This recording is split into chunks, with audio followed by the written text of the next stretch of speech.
Well, that took an unexpected turn.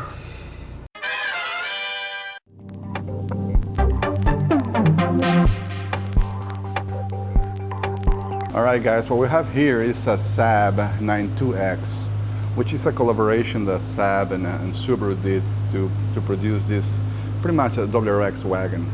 These are very rare. Let me show you guys.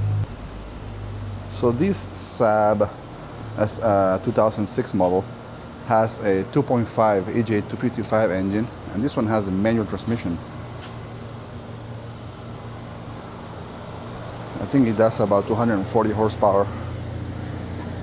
It's a very rare car. The customer bought it on Bring a Trailer, and I had it shipped all the way from Washington all the way here so we can inspect it and give it a good report, see what we need to do to make it roadworthy again.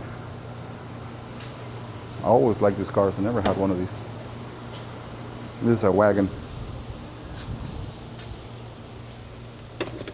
So much room, you can drop the seats. This was like more on the luxury side of the, a bit like a luxury Subaru because it has HIDs and you can actually adjust the angle of the headlights with this button, kind of like an STI. It has leather seats. This one has got a rip on it, but these seats feel very comfortable. They're not maybe as sporty as bucket as the WRX are, but they still bolster pretty well. Same Subaru steering wheel, same Subaru center console with the climate control and Subaru radio. It's all Subaru in here. Subaru 5-speed transmission, same gear ratio. The only difference I noticed here is on the Saab, it has the tachometer to the right and the speedometer in the middle, and the Subaru is backwards. The speedometer in the right and tachometer in the middle.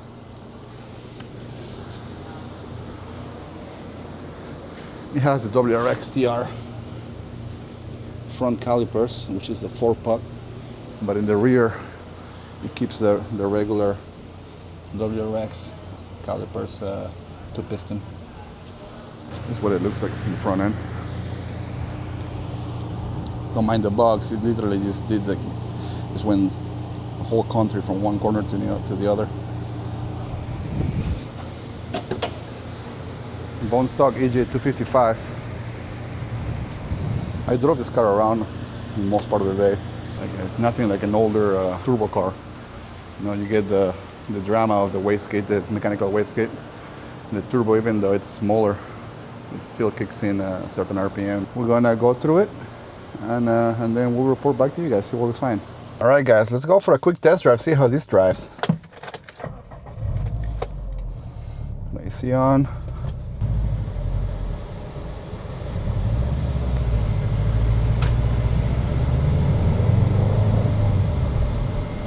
Feels like a stock WRX.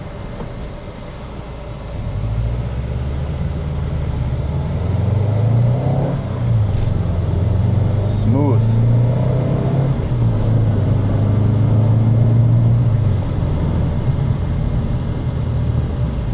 This car is completely stock. It only has a Subaru SPT catback exhaust. Besides that, it's completely stock down to the OEM air filter. It's got 197,000 miles, which is a little up there, but you know, you can. This is why I love Subarus. I mean, it drives like it's got 30,000 miles. Plenty of power.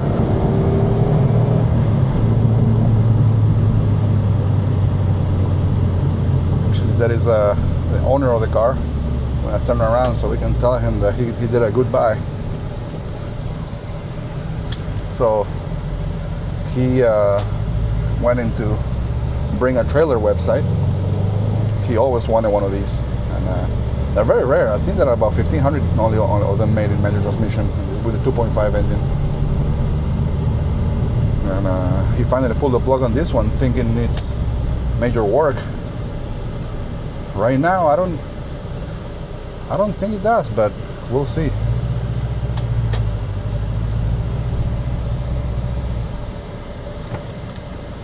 Hey man, how you doing? Pretty good. It drives great. I was just making a quick YouTube video for the channel. It drives so good. Let's go in there.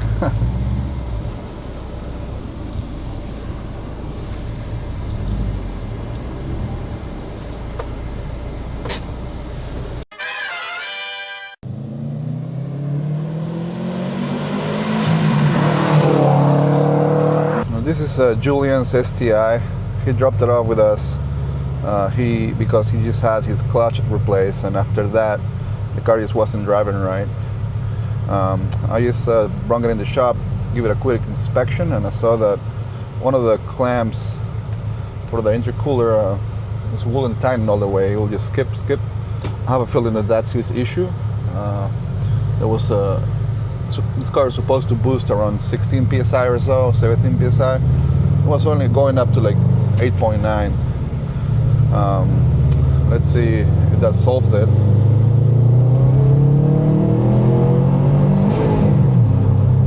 It's still boosting around 9 psi, so we have to keep diagnosing. Let me change it into Sport Sharp, see if that makes a difference.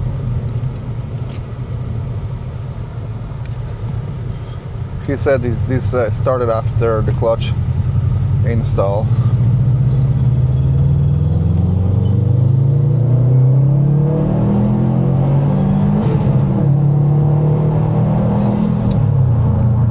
Yeah, there's something going on that we have to figure it out.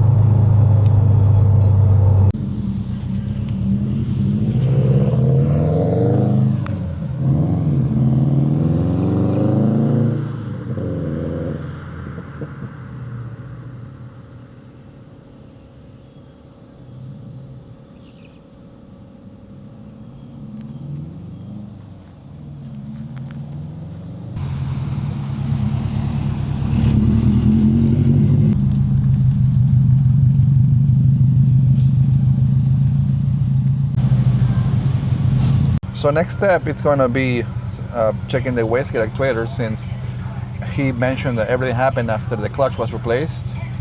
Maybe when the dumper was removed, something got touched around the wastegate actuator, preventing the turbo from operating as intended.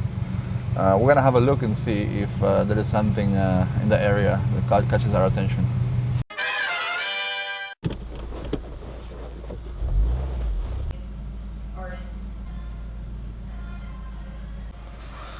So we ended up sending a customer a quote for the STI not building boost. It needs a bunch of services and maintenance, spark plugs, timing belt, to start before we can get into boost. On this one, this is 24 WRX. It comes here to get a tune. We have an ETS intake installed last time. This time we removed the sleeve and we have a custom map ready to go. We're gonna start doing the data logs to get the tune started. So we're driving now to do a couple of pulls and some logs for D-Man. This is pretty much a stock car with a ETS intake and the heat shield box, but the intakes on the VV platform, they really wake up the car, along with the tune, of course. They bring you closer to 300 horsepower real fast. And of course, a lot of people don't want to do tunes because of the controversy of oh, you're gonna lose your warranty, you know, and I want to keep my warranty, but you know, ultimately you kind of have to know what you want out of the car. I think it's fun either or. Like my car is not tuned and it's fun, my BB, but then again I also have the GR that makes it, you know, that makes up for it when I want to have fun. Let's see how this drives. Let's see what this car has. Let's see what this car got. Second, third, and here we go.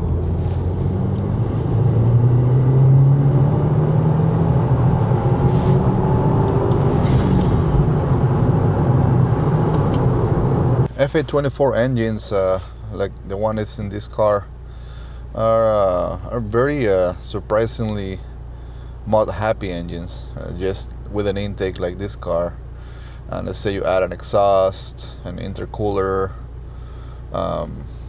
Even a manifold, you can take you really quick to 350 horsepower. A lot of people have this stigma that say, oh, there is no more STI on the Subaru no longer, cares about enthusiasts and whatnot, and which is part true.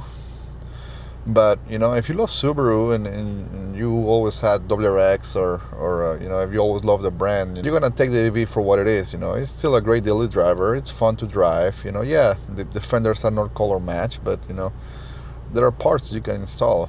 I didn't really care until I drove one. A customer of mine brought one to me to install parts, and then I drove it, and I'm like, this car is great. Even in stock form, it feels great. And I saw myself driving one, bought one, and I couldn't be any happier with it. So I mean, if you are one of those people that are in the verge of buying one, just go try one and see if you like it or not. This one with an intake feels great. Sounds great too.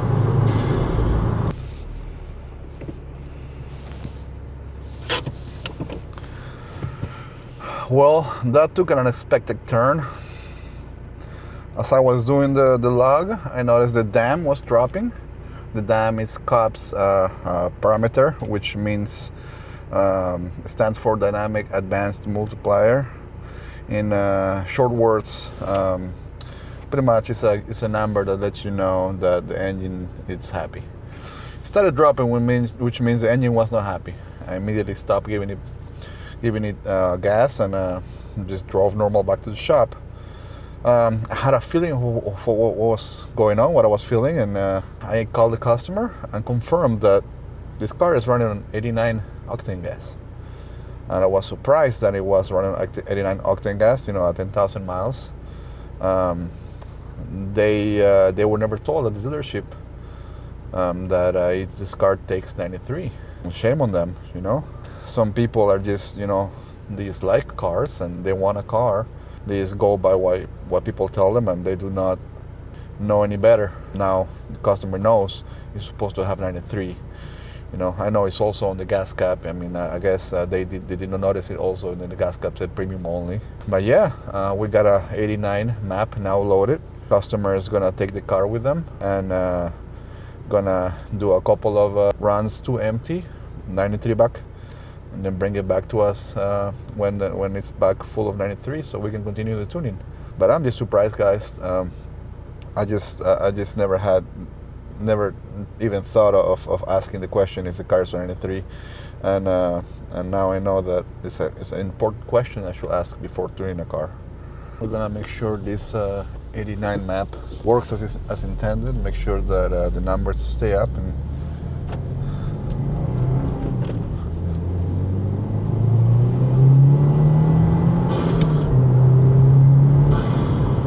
Still feels, even at 89 octane, it still feels very fun. Car's happy, of course, but it's still fun.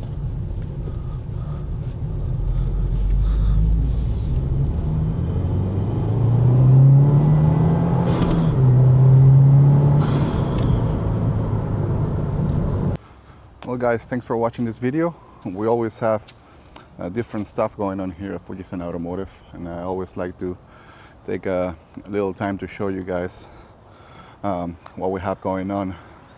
If you guys have any questions, please don't hesitate to write it down in the comment section, and don't forget to like and subscribe. See you guys later.